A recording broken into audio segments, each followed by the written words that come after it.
Después de unos días en Bélgica, mi viaje empieza en serio. Como voy a visitar Alemania, el país definido como la locomotora económica europea, me parece lógico tomar un tren.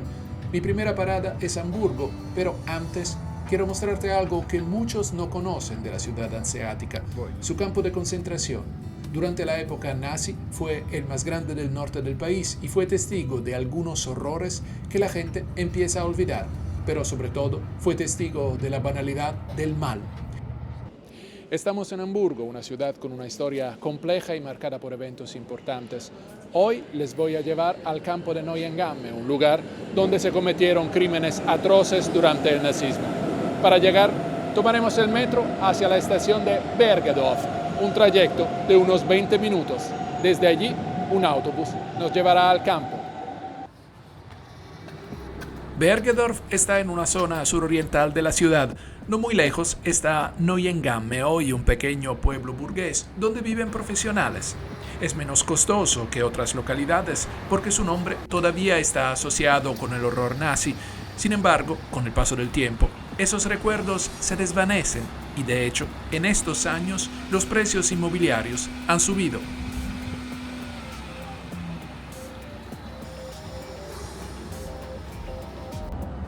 El campo alemán es hermoso, parece imposible pensar que aquí se consumó el horror. Las casitas y los chalets ordenados se suceden hasta que llegamos a la puerta de entrada del campo. Es allí donde la realidad nos alcanza.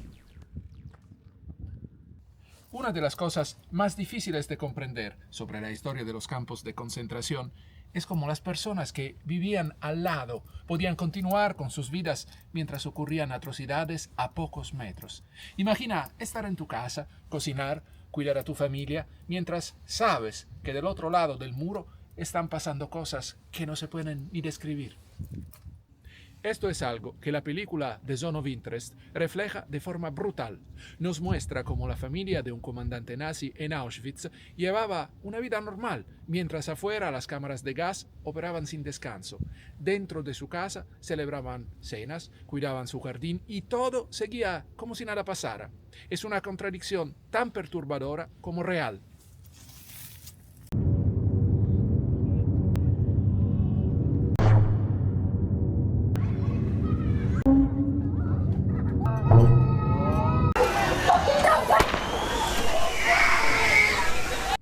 Ahora, hablando de los alemanes normales, hay que entender también que muchas de estas personas no tenían opciones.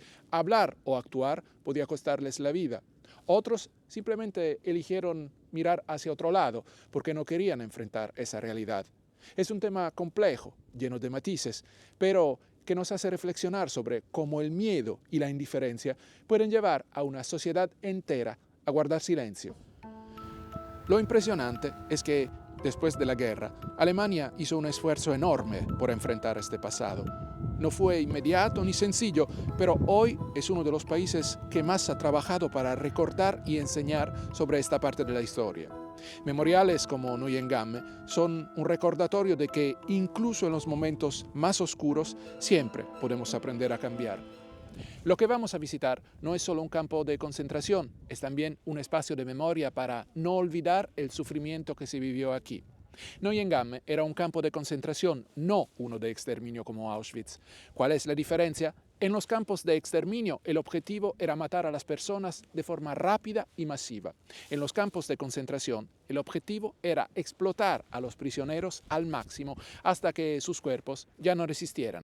La expectativa de vida aquí era de semanas o, en el mejor de los casos, unos pocos meses.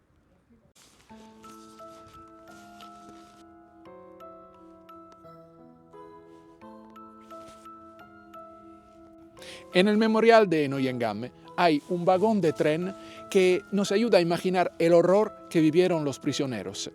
Estos vagones, diseñados para cargar mercancías, eran usados para transportar a seres humanos. ¿Cuántas personas? Bueno, en el barro frente al vagón puedes ver huellas marcadas que simbolizan a cada prisionero, mostrando cómo apretaban a decenas de ellos en un espacio angusto, diminuto, sin agua, sin comida y sin aire suficiente.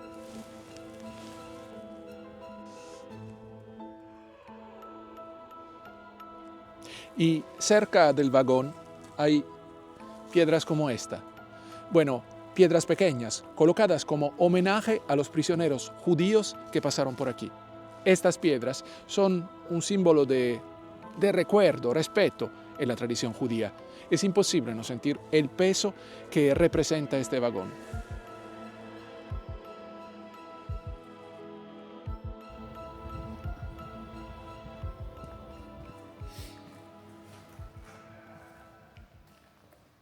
Probablemente suena horrible, pero el sistema nazi funcionaba y estaba muy bien organizado, porque los prisioneros eran esclavos, trabajaban para el esfuerzo bélico y el partido nazi incluso alquilaba prisioneros a las grandes empresas para construir cosas, para trabajar en las fábricas del Reich.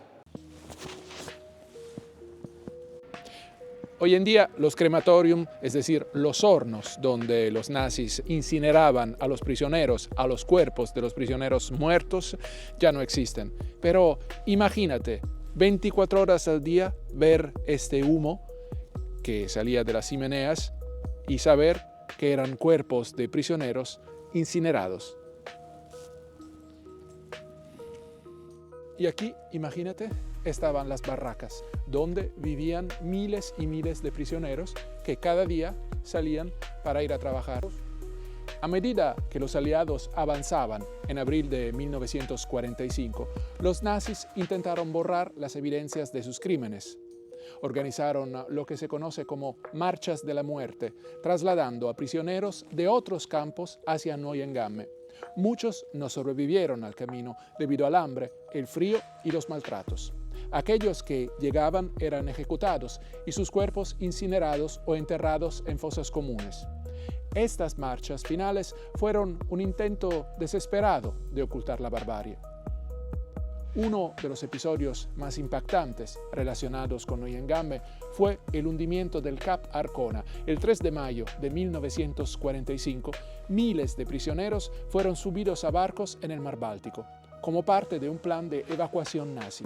Sin embargo, los aliados, basándose en información falsa, bombardearon el barco creyendo que transportaba a soldados nazis. El resultado fue una tragedia. Más de 4.500 personas murieron en el ataque. Eran casi todos prisioneros.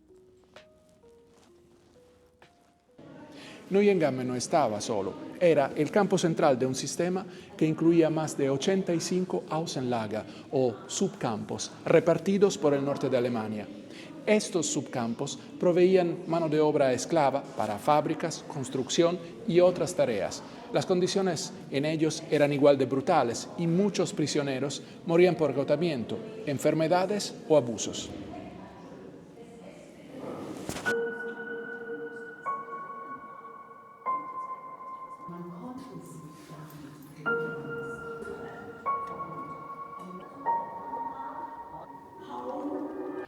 Otra de las historias más desgarradoras fueron los experimentos médicos realizados en los prisioneros, incluidos niños. Uno de los casos más conocidos fue el de los niños de Bullenhuser-Damm, quienes fueron sometidos a pruebas crueles con enfermedades como la tuberculosis y luego asesinados para borrar las pruebas.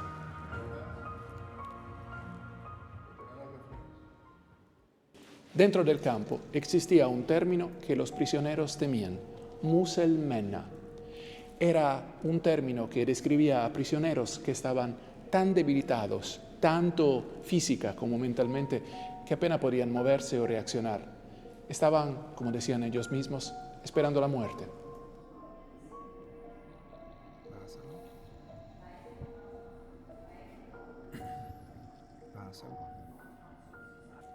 Este lugar nos enfrenta con una realidad dura, pero necesaria de recordar. Neuengamme no es solo un testimonio del sufrimiento, sino también una advertencia de lo que puede pasar cuando olvidamos nuestra humanidad. Recordar estos hechos no se trata de quedarnos en el pasado, sino de aprender para que nunca se repita.